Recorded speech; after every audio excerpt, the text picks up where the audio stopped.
Google ম্যাপকে সঙ্গী করে এই রাতে 8টার মতো বেজে গেছে, সামনের দিকে আগাইতেছি ঝোপঝাড় দিয়ে। This is called adventure.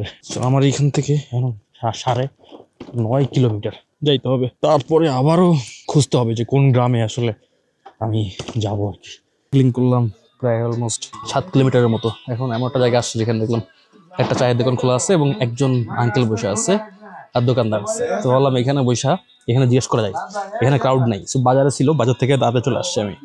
আসলে আমাদের গ্রামগঞ্জে ঢুকলে কেউ বিশ্বাসই করে না যে আমি আসলে ঘুরতে আসছি, উদ্দেশ্য একটা আছে, এইভাবে বলে।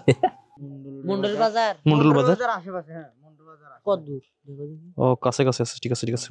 ভাই এখানে ভাগজোয়ার গ্রামটা কোন দিকে ভাই? এইদিকে যাওয়ার রাস্তা কোনটা? এদিকে তো এদিকে না ভাইজান? এই ভাগজোয়ার গ্রামটা কোন দিকে? আচ্ছা এখানে হচ্ছে আপনার পাথারের ভিতরে গুড় বানাইতেছে না, এটা কোন সাইডে? সামনে এখানে। হ্যাঁ হ্যাঁ হ্যাঁ, কুদ্দুস মিয়ার মোড় পাইছি। পশ্চিম পাশে।